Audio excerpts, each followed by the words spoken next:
set the alarm for 1 o'clock, got up, should have just looked at my phone, just woke my daughter up, went downstairs, and then obviously you got the hour delay, and I went back to bed for 45 minutes, and it was hard getting to bed and waking up at 6 after that 4:30 after that insane game. Yeah, mad. It was mad. Unbelievable. Mad. I was sat there with my phone, my birds next to me in bed, and I'm like trying to dead quietly watch this. Yeah. And literally it was dark everywhere, and I was like, oh my God, we're winning.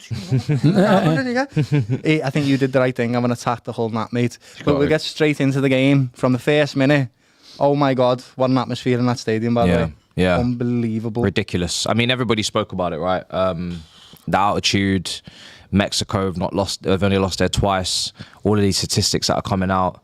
And England probably going into this game have not been brilliant. Yeah. We can definitely say defensively, at least there's been a lot of errors, there's been some mistakes, some goals conceded people don't want to see.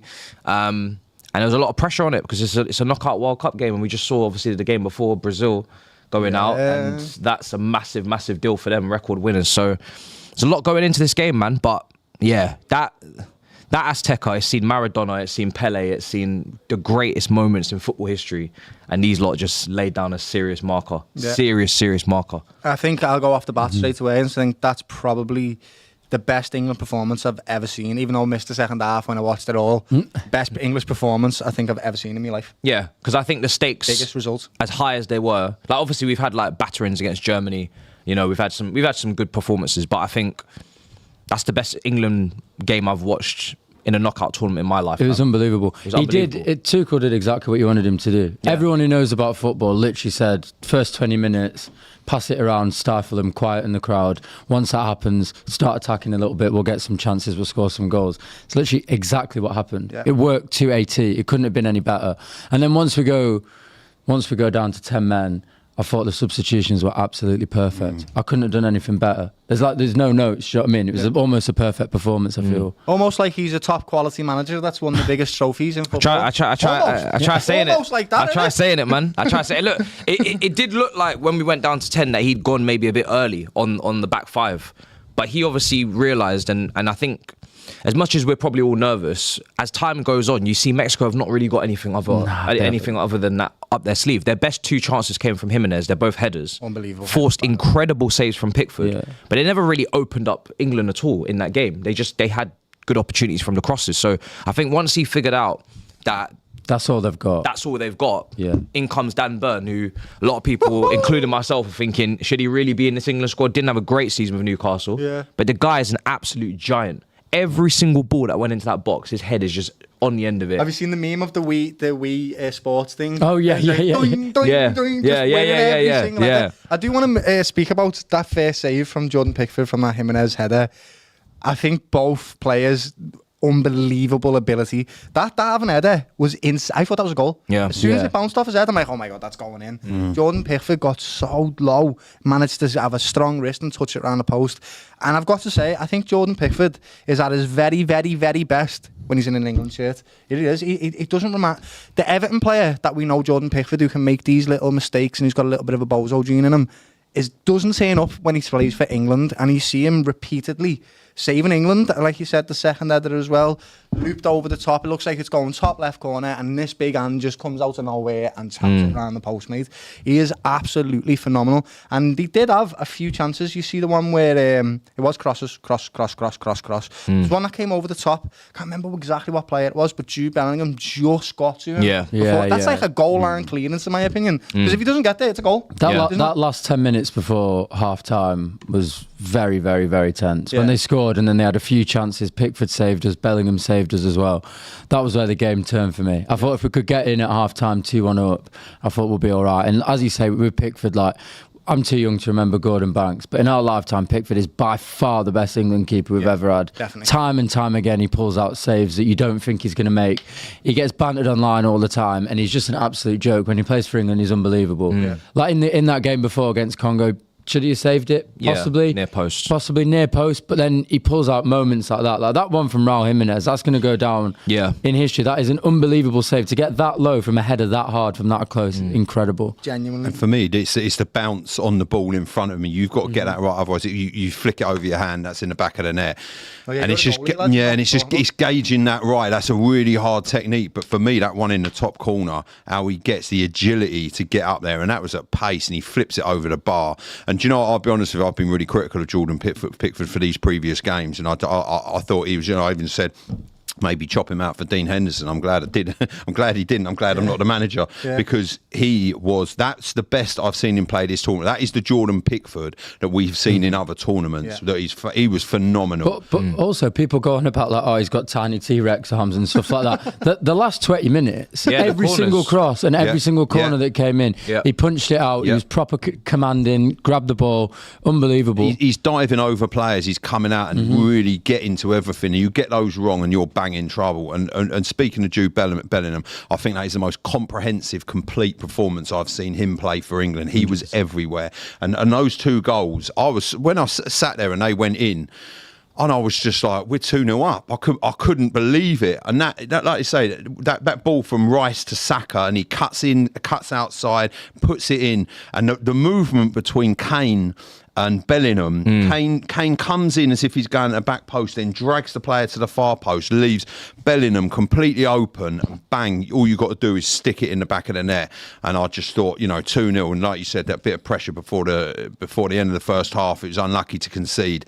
And obviously when we get a red card, I'll be honest with you, from Kwanzaa, I like those challenges, but you get them wrong, and for me, I know what he tried to do. He tried to take the ball and take the player and go through the ball and the player, but he just got it, and he just rolls the ball, and then obviously it goes up the other end. There was I think a foul on Saka, and then obviously the Mexico bench are going absolutely mental, and they pull it back to VAR, and as soon as you see it, you think he's gone here, mate. And it was a red, wasn't it? It definitely was a red. It's straight red. I think fair play to the ref. Even the penalty, the Harry Kane one, I think it was it's a penalty. At the end of the day, Harry Kane kicks his leg before he gets the ball, and it is a penalty. I thought the ref did have a handle on the game. I thought it was a foul on Saka that should have been given if I was going to be critical. But you could see he was in command. He weren't taking any BS from anyone, and he got those. And that place is a cauldron, like you said. You can, on TV, you can hear who only knows what it was like actually being inside the stadium. That must have been absolutely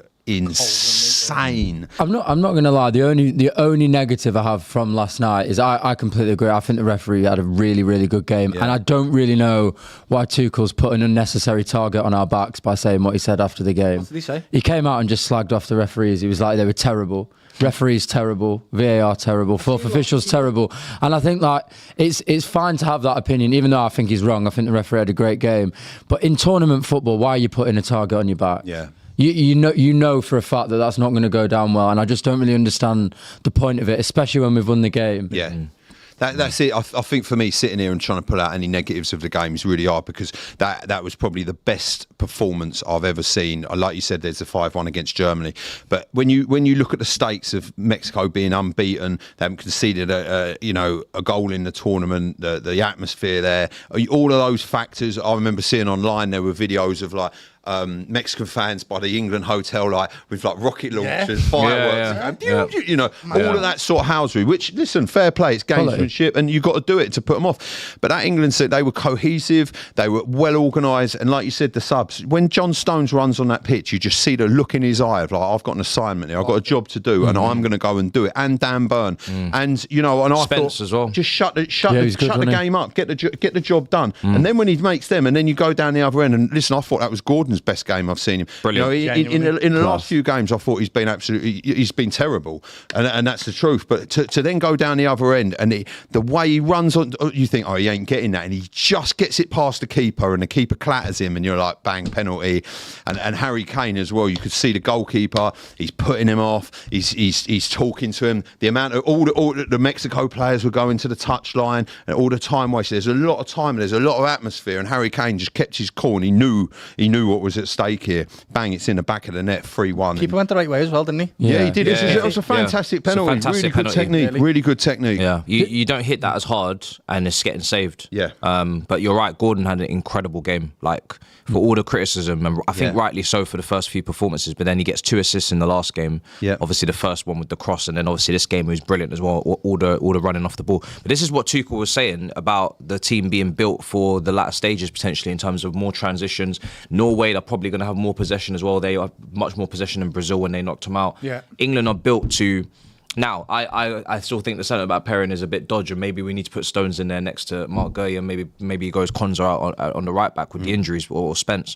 But this team is clearly built for back and forth, fast pace. That midfield three is hectic. Yeah. It's literally there's no time on the ball. There's no time, there's no space. I'm seeing Bellingham weave out of like 3 challenges, dribbling, carrying the ball. Yeah. Rice carrying the ball for Saka. Anderson counter-pressing for one of the goals as well. That led to obviously Bellingham's second. This is a machine. This is a Klopp type midfield. I get it. Right? For England. Exactly It's what I not there said for earlier it's in not the there for tournament. low blocks. Exactly what I said. It's not there for low blocks. And as much as the low blocks were frustrating, the low blocks is not what was going to decide whether or not England can go far in this tournament, because they should just get through those games. It's the Frances, even Norway, Spain. Those teams are going to have the ball. Yeah. That's when this England team should really be then handling business in terms of the system. So yeah, man, I thought that was like proper kahunas, that performance. 100%. The 2 teams that have won at England so far have been Croatia and Mexico, and both times England have responded incredibly well. they have. Matched them like for like and went at them and beat them. They've shown they've got goals in them as well. Yeah. 7 goals in I've them. got to be Between those honest. two games. I think yesterday was that was the one.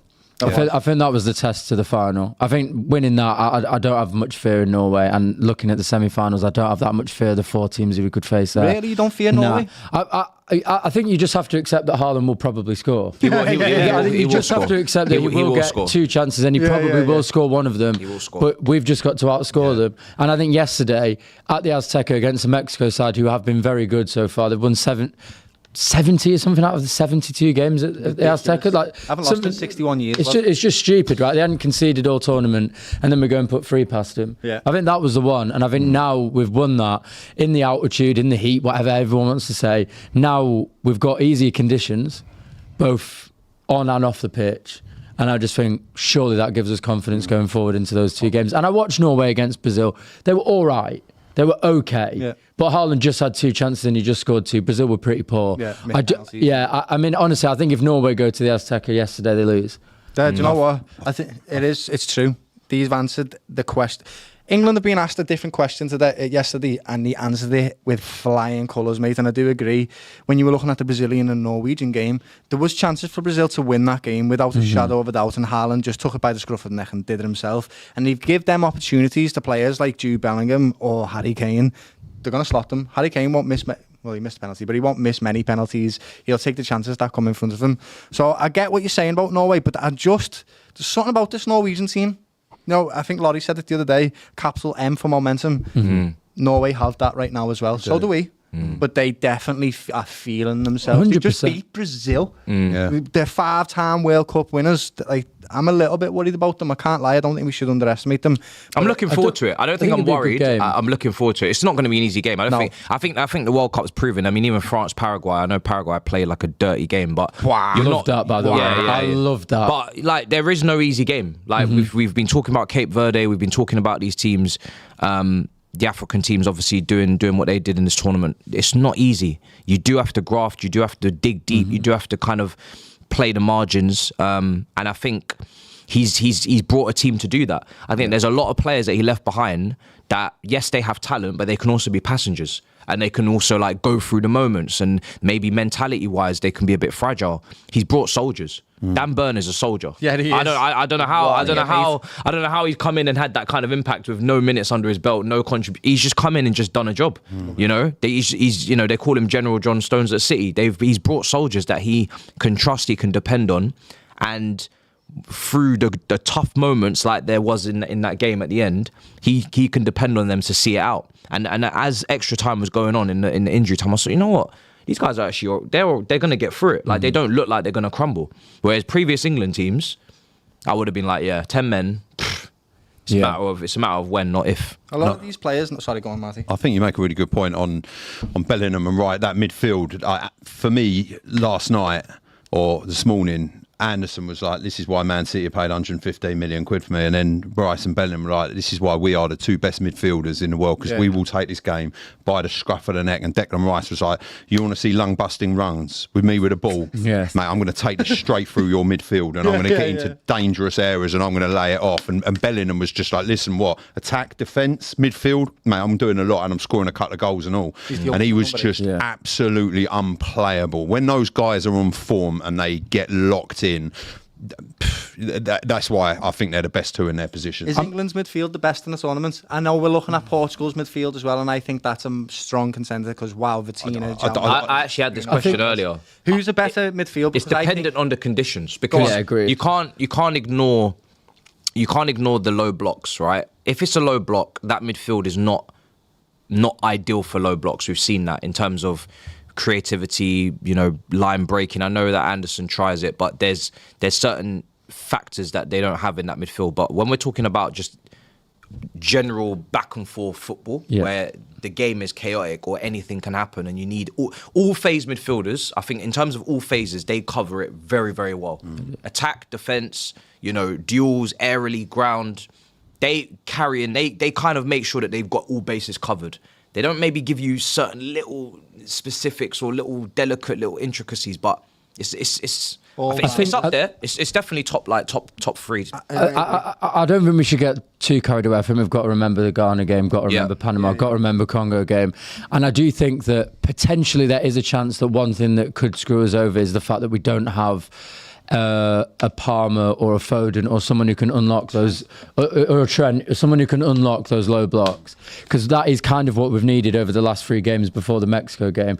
But yesterday, you look on paper, Declan Rice, Elliot Anderson and Jude Bellingham doesn't get that much better than that. But I do agree. I think there's a way that you can stop us scoring. I think Ghana showed the blueprint of how to do that. I think we're lucky enough that most likely against Norway, they probably won't do that. I don't think they'll do that. I think Argentina could. I think Argentina could do that, and I think they've got the defence to do that. So I think that could be a bit difficult. Yeah. And I do think that potentially in the future, in the next 3 games, maybe one mistake would be not bringing one of those key lot players like a Morgan Gibbs-White, a Foden, a Palmer, even if they are a bit off form. But yeah, they're amazing. And maybe I'm an idiot, but yesterday was the first time that I've looked at Jude Bellingham and really thought like, oh, you actually do deserve the hype. It's a great segment, that, because I was actually about to literally ask you the question.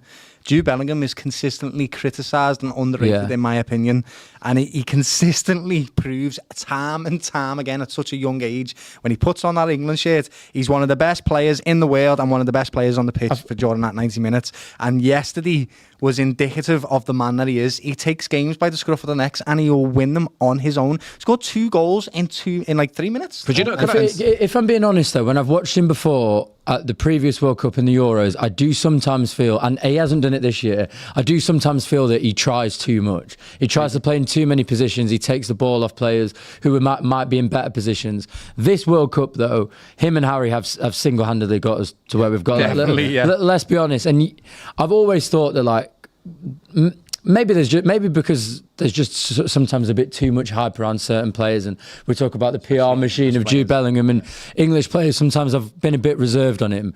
But yesterday was arguably the best performance we've seen from any player at the World Cup. Definitely. And he really has just stamped his authority. Like he is the guy. He's our best player. He is the guy, and he's proved it. He proved it against DRC as well.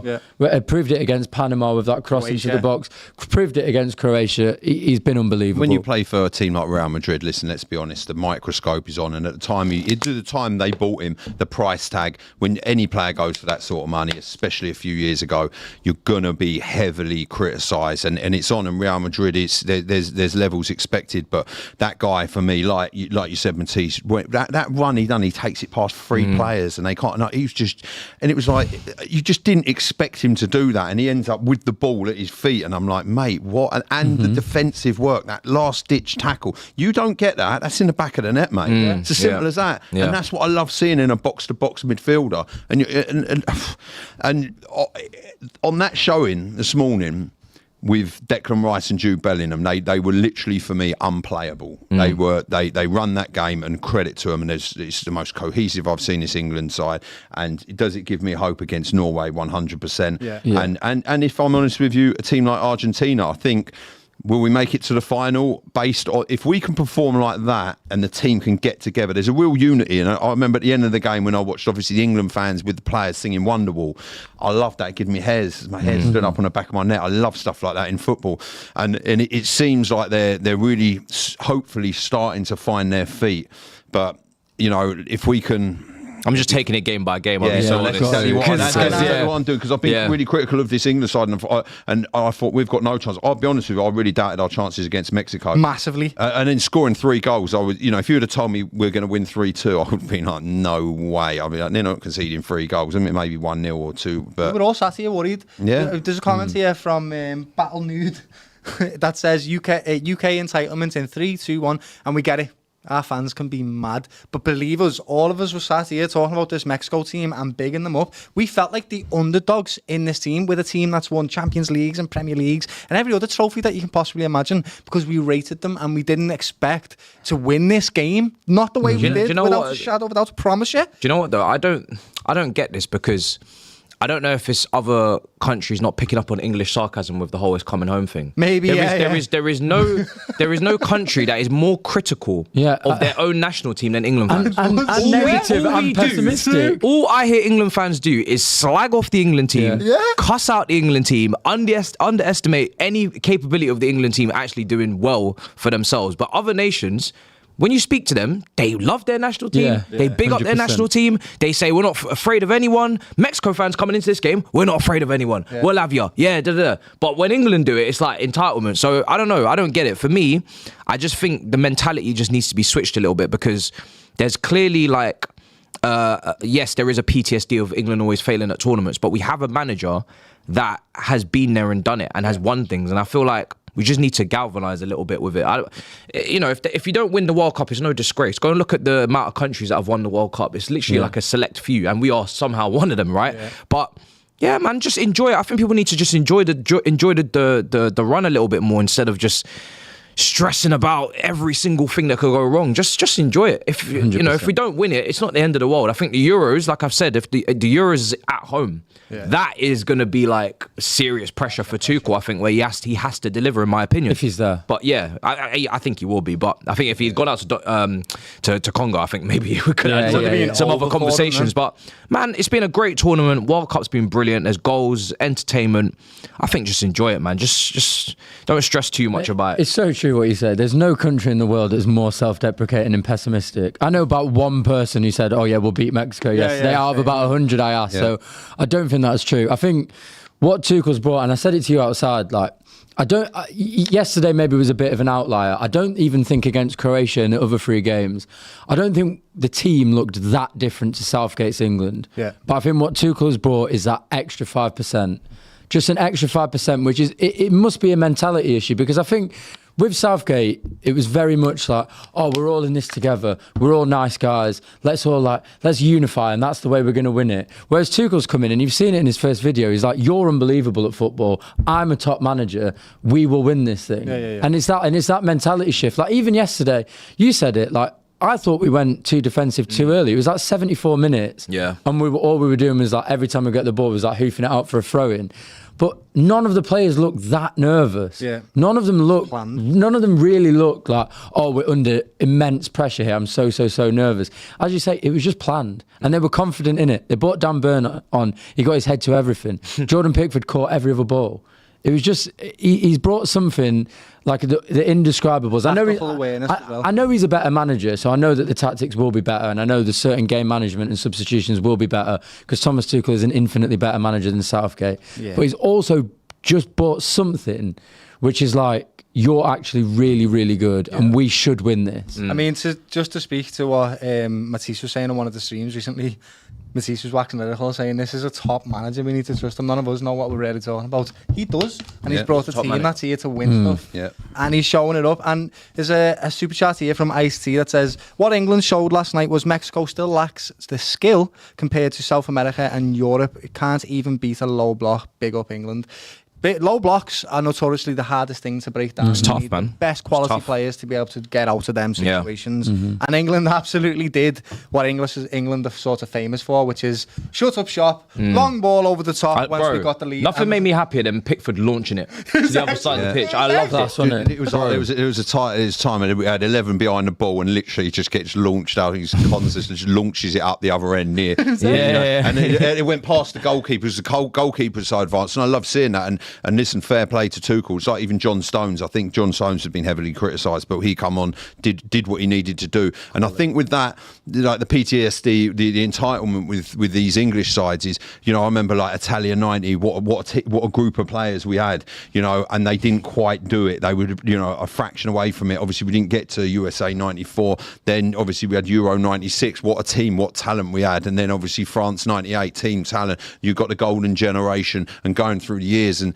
it's having. We've always had the players, and you've looked at like even that golden generation with the Beckham, you know, the Scholes, and you know Gerrard, Lampard, you know Ferdinand, Terry. You know the team reads itself. It was almost too good. Exactly, but they just couldn't quite do it. Now you look at the same thing. You look at this team. You got Rice, Bellingham, Kane, yada, all that, right? Can they actually get it? There's no reason why they shouldn't get it over the line, because when I look at those players individually, they play for top clubs, and they are top players. Like let's not get this twisted. Like they are that good. But you know what? There isn't too many cooks in the kitchen. One thing with this England team is we know who the cooks are. We know who the sous chefs 100%. Are. We know who the guys that are on the bench. They know they're on the bench. And everyone knows their place. I'm not saying they're delighted to be on the bench, but they know their spot, they know their place, and they know what they're here to do and what their impact should be. And I think sometimes, obviously, France is a different kettle of fish. I think the synergy over there is just ridiculous. But sometimes when you do just take your most talented players and you don't think about the intangibles, then it's like, who is the chef? And it's just like everybody thinks they're the chef. And then I think there's too many cooks chefs in the kitchen. Two of them. Yeah. Stu, Bellingham, and Yeah. Kane. And Rice is probably one of the best midfielders in the world. But he's got this great knack of knowing where he should be on the pitch and his role to play on the pitch. Does that make sense? Yeah, 100%. He's happy to play second fiddle to somebody else as long as that first fiddle is doing what they're supposed to do. And he's a great second backup almost to a midfielder that wants to attack a lot more than he does. And I think he's spot on. There's not too many chefs. Gerrard, Lampard and Scholes all wants to cook. And add this season in, lad. Throw a bit of paprika in there, lad. They're all cooking different dishes. And it's like, you could all cook, but you can't cook together. Exactly. And Also, what other nation is not relying on someone apart from France? Yeah, 100%. Everybody else. Spain are desperately relying on Yamal, and obviously their striker up front is just banging in goals at a mad rate. Same, you know, Brazil were very reliant on Vinny. You know, all these Argentina, Messi, all these nations are relying on one or two players. There's nothing actually wrong with that. You just need those guys to deliver, and our guys are delivering. I'd actually say the two players for France that have been delivering the most are Elise and Mbappe. Yeah, absolutely. Obviously, the other good, they got names, but it is those two. But you're talking like 3 potential Ballon d'Or winners. Yeah. Mbappe and Dembele. Yeah. Let's cross that bridge when we come to it. I do think as well, though, like as a City fan, 160 million for Elliot Anderson's looking an absolute bargain. He has been an absolute joke. I'm sorry. Say that's a bargain. I'm sorry. He's been an absolute joke. He's wonderful. bargain. But you He's can't- been how much quality. money did you say? It doesn't matter. He's been quality. No, he has. He's been so calm. He's been so composed. And I do think in certain games where Rice might have had like a slightly worse game, like against Congo, he wasn't that great. Elliot Anderson is that man who can drive the ball forward. He can play those passes. And against low box, that's what you need. He's been absolutely quality. He has. I mean, 160 million is ridiculous. Ridiculous. That's why you can't put bargain No, next to that price it's tag. obviously ridiculous. Excellent but footballer. He's so Nobody's good. worth that, lad. He's That's so good. ridiculous. Got another super chat from Black Hole 05. He says, I think England fans, the passion has got diverted to their favourite league team than the national team. One is more worried for players to avoid injuries to win it for the national team, which is hilarious because me and Marty were walking in and we were talking about how basically we don't want our players to get injured. So when Sweden went out, I was like, fantastic. He's back to Liverpool, lads. I was like saying, because Raya and Zubamendi are on the bench for Spain, so obviously it's ideal because they're with the national team. They're keeping ticking over nicely, but they're not actually getting any minutes in their legs. Can I actually just make a point about this, which I do think is quite important, and I do think England fans should take this going forward.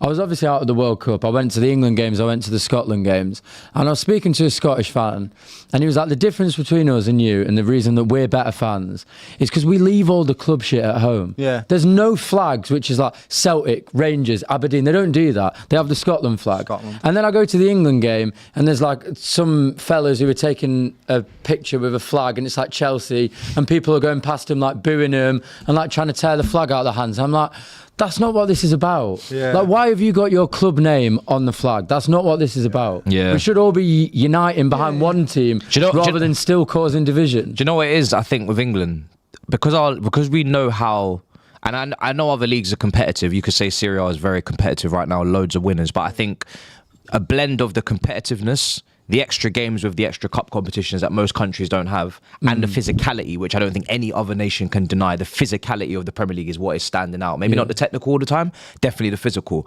All of those things added up with the fact that the league is quite open right now. We don't know who's going to win, and the rivalry and whatnot. I think everybody just in the back of their mind knows the cost of the players playing and then what that does to the Premier League campaign. Because you just know. The reality of the situation is I've got to deal with this England for a month. Yes. Situation, And I've got to deal with the Premier League for 4 years. I've got 11 months of this. And it's 11 months of, and the banter it's a lot harder than the England stuff. You know, if you get knocked out of England, it's not just aimed sort of directly at you. Sort of Bro, if England get knocked out, we just start taking the positives. Our players are fine. They're going to get risk. You know what I mean? And listen, if I'm honest with you, I'd love to win the World Cup. I'd love to experience it. I ain't going to lie. But listen, I'd rather Arsenal win the Champions League and the Premier League again next season. And that's just that's the truth. But that's because that's the team that I support. I follow. You know, I prefer week in, week Arsenal out to England? God's honest truth, yeah, I do. And would I rather watch them than go and watch an England game? That is my truth. I feel like your club is like your close knit, immediate family, and then England is like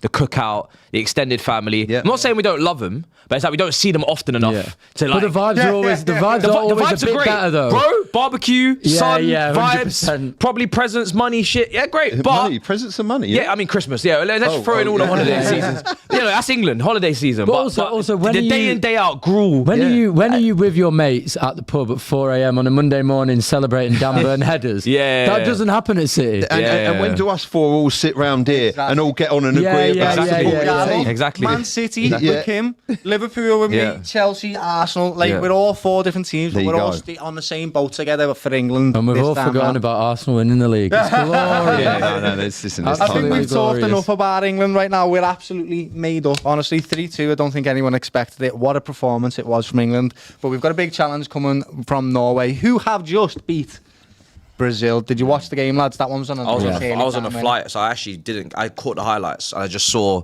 I heard through the grapevine that Brazil were poor off the ball. No intensity, no pressing.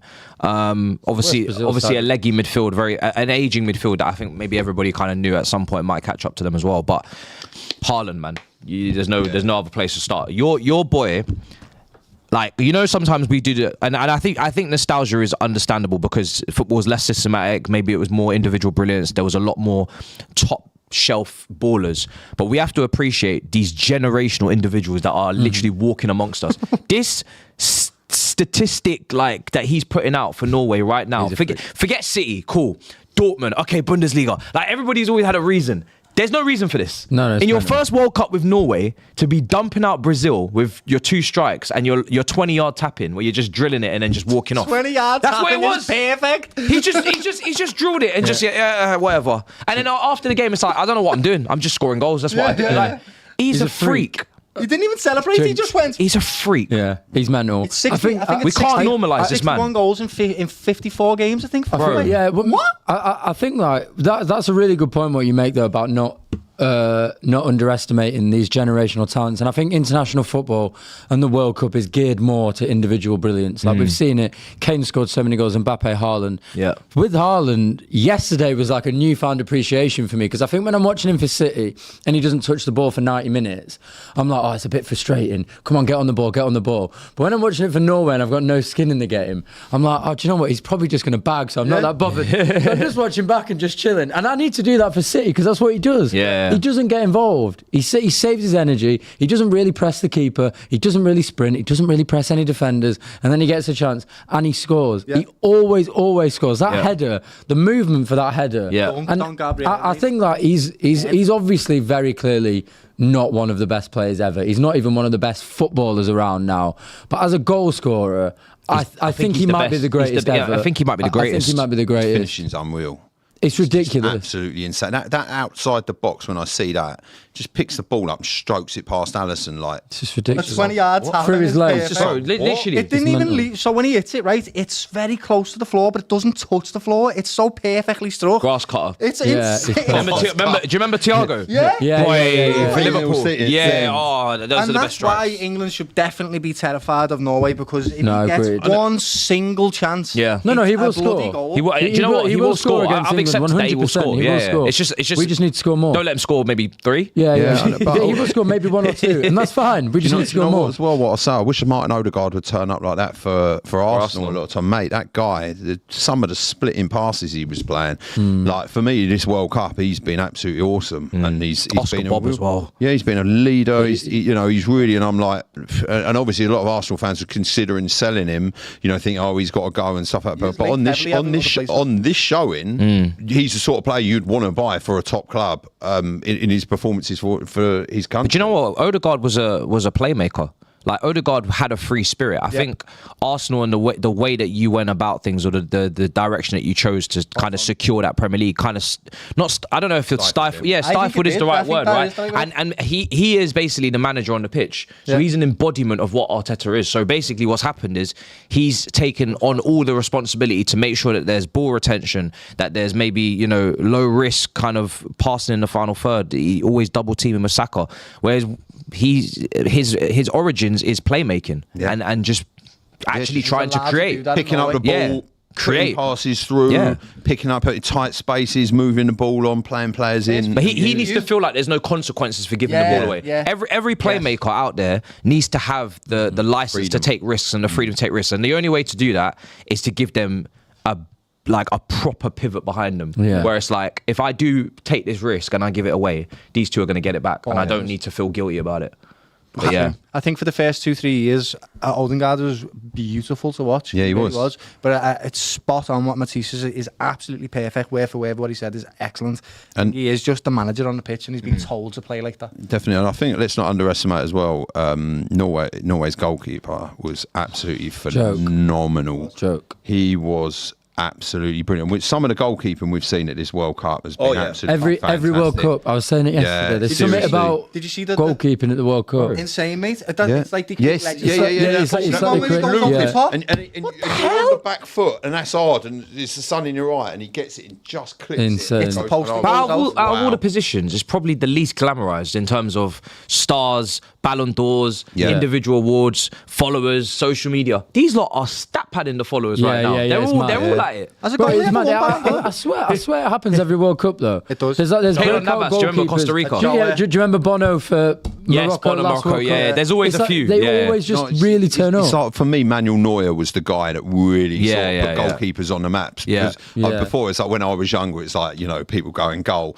Now I find it with like the women's game. My daughter's a goalkeeper. She sort of goes in goals because no one else wants to sort of go in goal. And it's that sort of catch up with the game. But now you're finding that young kids, they want to be goalkeepers because of the likes of your Pickfords, etc., and your Rayers and all that. But you know what? You're on the ball more as well now. The goalkeepers are taking more touches than the attackers. So if you want to have the ball, be a goalkeeper. You're going to get to make loads of passes. But this is why I really enjoy international football. I feel like we've got so bogged down in tactics and trying not to lose games to win over like a 38 game season, but this World Cup has been the perfect embodiment of what our nostalgic love for football was. This football that we're watching is 2006 football. We're watching long range shots, we're watching insane saves, we're watching people try bicycle kicks all the time. We're watching all of that. We're watching mad challenges fly in. We're watching proper housery. Keepers are going long. Like this is nostalgic football, and I don't think we should sleep on it. Like, there's not that many games left. We need to actually enjoy watching this before they take us back to the Super Bowl. Before Super Bowl again. Take us back to the trenches. I'm talking about everyone. We need to enjoy it. I'm just glad that slot's not with Liverpool anymore. That would have been dread if I had to go back to that. I've got a few super chats to read out. And Motor, thank you for becoming a gold member, first of all. Secondly, he wrote a comment which says, been watching Mech since 2010 and have always been left disappointed in the knockout rounds. This is the first time I felt we could actually do something great, and that's what hurts the most. Totally understand being like that with Liverpool. They've been like that with Arsenal, Chelsea and Man City. We totally get it. It's nothing worse when you have big expectations and a really poor outcome. It's a horrible feeling. Another super chat here, which we didn't actually mention, that absolutely needs to be spoken of. Mark T918 says, typical, isn't it? How did Jordan Henderson get a yellow card and get stretched off with 0 minutes played against Mexico? Was he needed there? I think he's definitely needed in the squad. Did he need to break his arm to get a yellow card? When I seen it back, that was grim. Like, he fully snapped that. Yeah, because he's climbed over an advertising board. So embarrassing. So basically, if you don't know, guys, what actually happened was Jordan Henderson was going mad celebrating this. Dead happy England have won, yay! And then he jumped over an advertisement board, just a normal casual jump over like every player does, slipped, landed on his arm and broke it. In the most stupid way, in the proper plant pot. Do you know what? It's just the stupidest thing you could do. It's mega embarrassing, isn't it? Genuinely, like, I know he's been a bit of a butt of the end of the jokes, but I actually feel so sorry for him. Because, like, what the hell? Do you know what? like, do you know what I mean? Like, why have you done? Why has that happened to you? I don't know why you found it funny. You're not in the trenches. You're not going up against the Mexican players on the pitch, going in for tackles. You're literally just there for the pom poms, for the vibes, for the chats at halftime. Make sure everybody goes to bed. Close the curtains, you know. Kiss everyone on the forehead, bed and that. And you've just got one of the nastiest injuries because it looked awful. Like it really looked like grim. It reminded me of when Arsenal won the League Cup and Steve Morrow got picked up on Andy Linegan's shoulders, right? And they're all celebrating the cup and he fell off and exactly the same thing, broke his arm, and it was just like, mate, what are you doing? You celebrating, you've ended up breaking your arm, and that put him out of the FA Cup as well. And it was like, at the time he was an integral part of the team, and I was that reminded me of that, and I was just like, mate, that game, the game already had everything. We didn't need that. You know what I mean? But like, the game's done. Everybody's like living life, celebrating. So jokes. Everyone goes to bed at 4 a.m. Wake up and Jordan Henderson's broken his arm and he didn't even play. And got a booking as well. Yeah, and got a booking. Another hilarious thing that happened in this game. It actually had so many storylines. It was beautiful for England fans. It really was. James Baker says that Harry Kane interview is the best interview of all time. Did any of you watch it? Yeah, I seen it. Yeah. He was speaking like one of the Muppets. I have Sesame Street, mate. Yeah. He was literally. Imagine putting in like a 9 out of 10 in the World Cup, and then you lose all your aura by speaking like that in the interview afterwards. Yeah, it was. Do you know what though? They're so tired. I saw Bellingham in the last 5 minutes. I thought he is gassed. It was a bit. He was just sort of like couldn't even half jog. It felt like his body was like double the body weight, just carrying his. And he was just like, we're really lucky we've got 5 days off. Really lucky we've got 5 days until they need it until the game. Sets up a lovely, nice little 10 o'clock on a Saturday. Lovely, that's lovely, the one. Lovely prime time. That is the one. Peak time right there. Enjoy your Saturday and then on Sunday. Don't play with me. Absolutely, honestly, unbelievable. That one. Did you end up watching Paraguay v France? Yeah. I didn't watch that one. What did you think? Again, I was away this weekend. I love that. I did catch the first half actually. I think that's what it's about. They went and played MMA. No, but the thing is, like, Joe Hart was like, it's an absolute disgrace how they played, but it's like they're so limited and they're coming up against the best team in the world. What else are you going to do? That's what the World Cup's about. I like that. I like that fiery South Americanness. I like players trying to leave one in on them. And you could tell what they were trying to do. They were trying to rile them up so that one of the France players would react and get sent off. Yeah. And Mbappe was pretty close. Like in the first half, he was pretty close to leaving a little headbutt in. And if he goes, Mbappe's gone. And then again, red cards are getting overturned, didn't you know? Anybody gets sent off now, just give a little, ring to the old presidentials.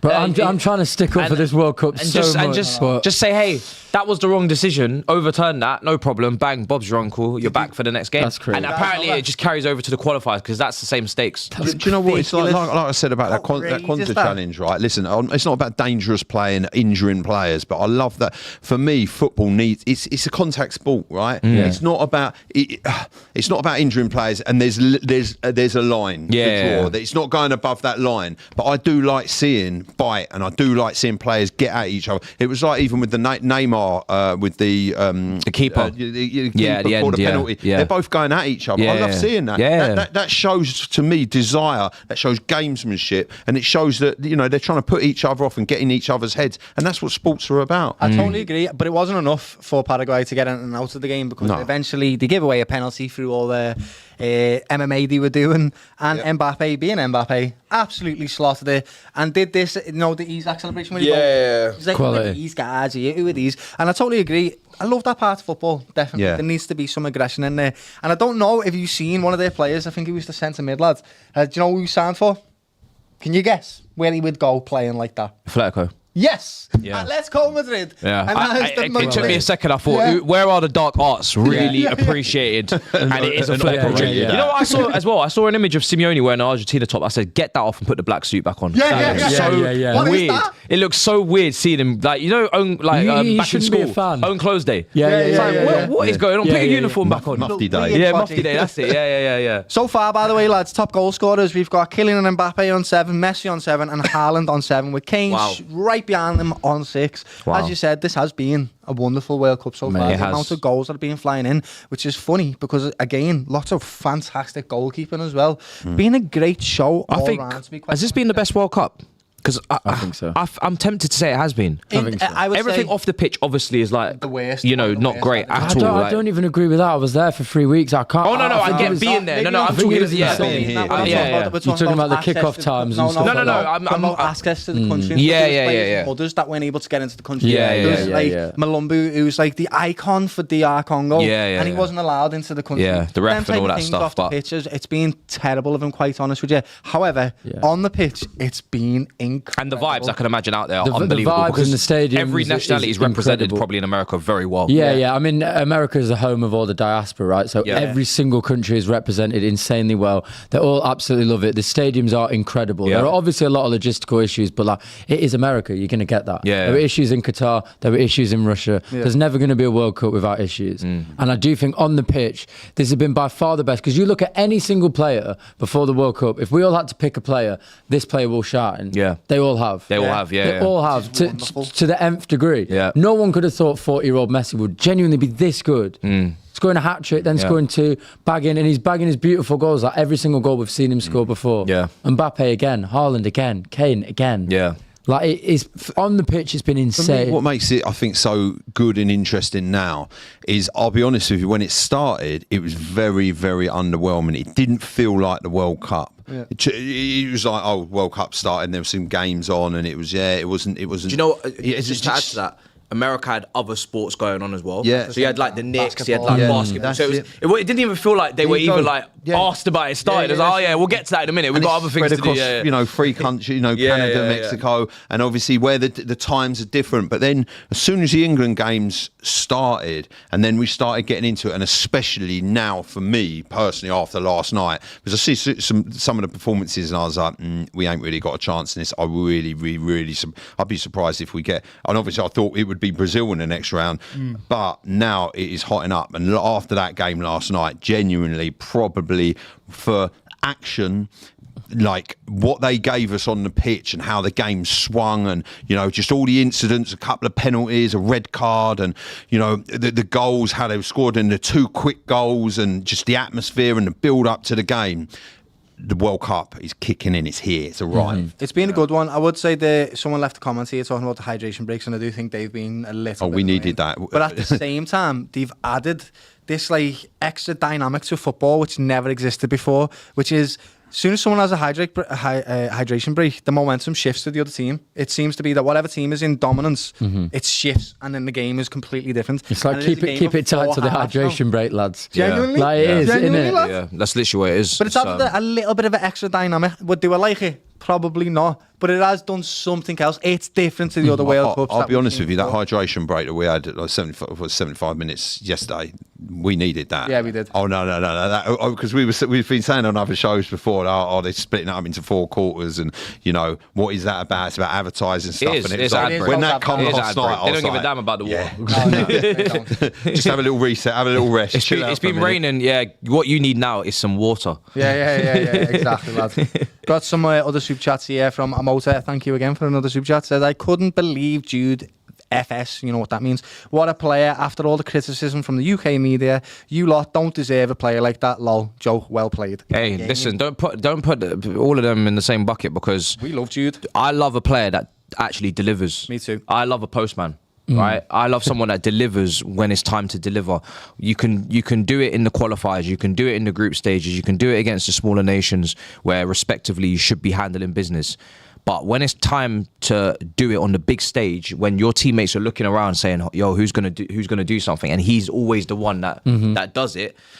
That's what you want. Do you know what I mean? That's what's going to decide games at the latter stages. So I love a bit of arrogance, man. Like, again, this is something that used to be appreciated in the early 2000s. Zidane had a bit of arrogance. R9 had a bit of arrogance. Henry had loads of arrogance. Yeah. I don't know why people don't like arrogance. I love it. Because, do you know what? It creates another dynamic. If you've got someone that's really shy, timid, it's really hard to get at them when they're going through their ups and downs, because they're like, oh, well, they don't bring it on themselves. When someone's got a bit of arrogance, it's like, you got to deliver now. And it's a bit of a back and forth, and it's nice because they know they have to deliver. We know they have to deliver. They put a bit of pressure on themselves, and more time they do deliver. And it just adds to the spectacle.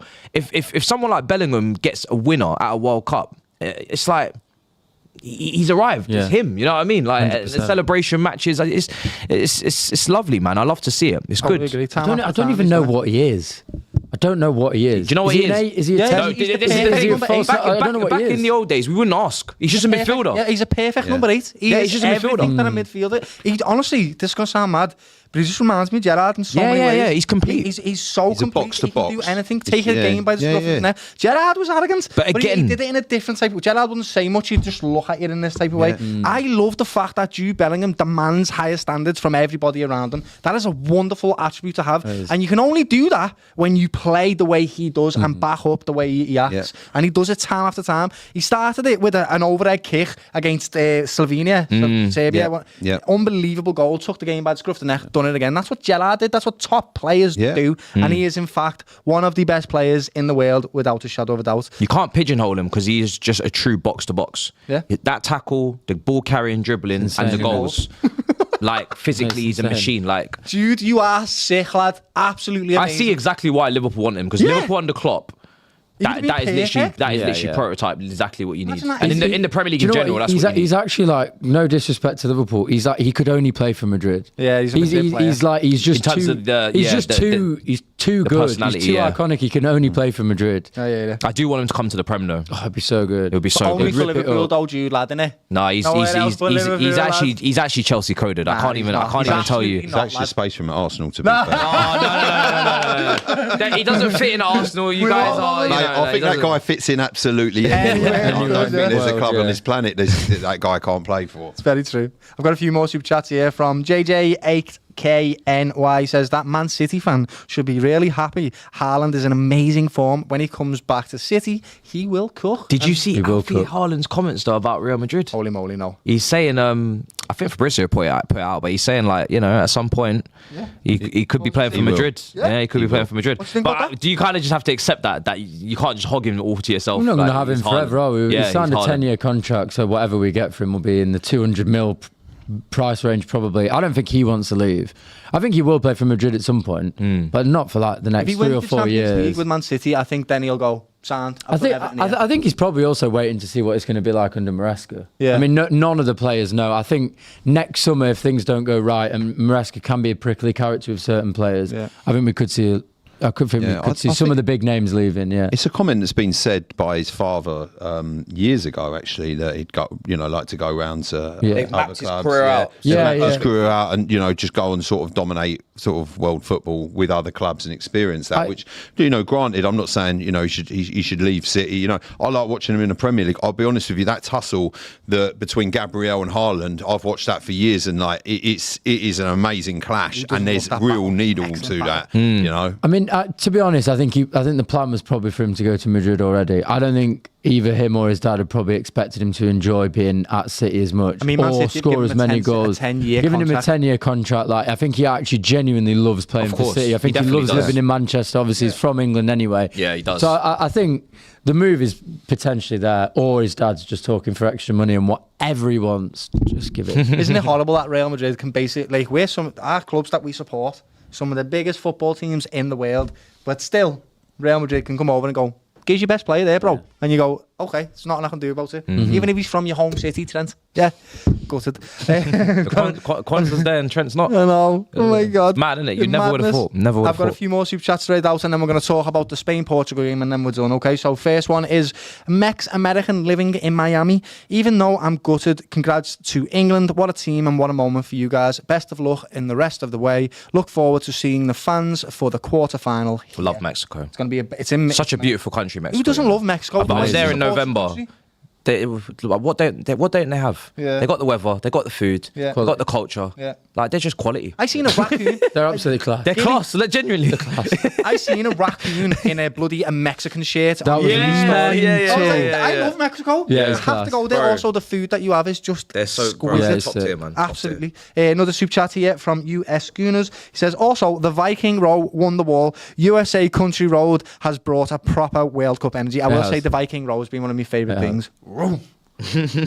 That's been pretty cool, I can't lie. Reminds me of the Icelandic clap that they did in that World Cup, if you remember that one. It says, Keegan, the best World Cup was held in South Africa. I will say, That was unreal. That was a good one. pretty decent that one was. That was unreal.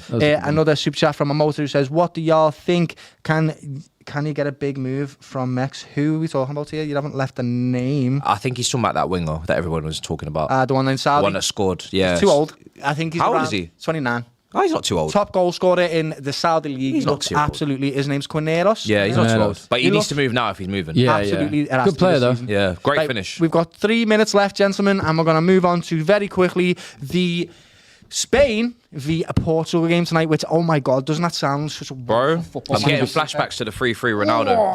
This is going to be such a bad game. What a You good think it's going to be a bad game? This is going to be such a You bad think it's going to be game. like a 0-0? It's going to be a 0-0 or like a 1-0. I'm sorry. The two midfields are set up for It's one just of gonna, those, it's isn't going to it? be a proper suffer ball. And I do feel like Portugal, when they come up against good teams, when they're just focusing on Ronaldo, who just simply isn't that great anymore, I think it's going to be a really dull game. I don't want to. Do you know what? I understand why you're saying that, because the two midfields are set up to They're just going to cancel each other just out, to aren't they? And I think Spain will have just a little bit more quality that they'll get a goal. And I do think like a 0-0 or 1-0. Do you know what? I think be 4-4 though as well. Because it's the World Cup surprised. and we know the stakes, and obviously Ronaldo, it's going to be his last tournament. He announced it. I don't think I'm going to be bored. At any No. game. No. Like from this point onwards, obviously there was a couple of poor games in the group stages, but from this point onwards, I think it is borderline impossible to be bored. Yeah. Because you just know the stakes. If you love football, you know the jeopardy. you can't be bored. Like, you like know this. that at any given moment, someone is going home. Yeah, And it's 100%. just- yeah. And big players. Big players in as their well. last World Cups Yeah, or their first World Cups. Yeah. Something's going to happen. Yeah. Absolutely. Just dead quick. Did you see that Jude Bellingham swap shirts with the young lad called Mora? I think didn't that's see who that, we might actually. have been talking about. Mora looked incredible. Yeah, okay. Mexico. He's been wonderful the whole tournament. He's 17. Oh, off the right? And he looks Yes, like, yes. He looks like he's going to be a top player. So dead quickly, score predictions, gentlemen, for the game tonight, which I'm very much looking forward to. 1-0 Spain or Spain on pens. Really, part of me actually wants Portugal to go through just for Ronaldo. It is his last World Cup. I'm going to go... I do think Spain will win at 1-0. I do want Portugal to actually go through, but I think Spain will win, personally. I think, do you know what? I think there's a few more goals in this game. You think so, yeah? Yeah, I do. I watched Spain. I know against Austria, it was Austria, but Spain look good. They take their chances. They're a very, very, very good side. And listen, Portugal, that midfield's phenomenal. And I just think we're going to see. And also, there's a bit of rivalry there. You know, it is. I was speaking to Raul about it, and he was like, "Yeah, that probably is the game, or the France and Spain game." But I think we could end up seeing a 3-1 Spain or 3-2 Spain. You know, I think it's going to be. It's one of the games. As soon as it was made, I was like, "Yeah, proper World Cup tie." Yeah, this is a proper World Cup tie. Like, I want to see. It's these games we start seeing now. That you're like, these are tasty. And these are big teams playing each other. Someone's got to go. Like, either Yamal's going home or Ronaldo's going home. That's it. Vinny's just gone home. Like, it's getting serious now. A big name or a big team is going home tonight without shadow of doubt. I think it's going to be 2-2, and then it's going to be decided on penalties. We're going to end the show right there. Thank you for the panel. We've had a wonderful chat about football, a wonderful chat about England. Very much looking forward to the rest of the games. There's 2.5k of you watching right now. If you could please give us a like on your way out, that would be wonderful. But until we see you next time, enjoy the World Cup, enjoy the match tonight. Thank you for watching, guys. Have a lovely day. Robbie, what's this about finance claims? Look, if you had a car, a motorbike or a camper van on finance between 2007 and 2021, you might have been missold or overcharged. Motor Reclaim can check it for you quickly and no win, no fee. That easy. I've got to look into it. Hit the link below for a simple check and you might have a valid claim to get some money back.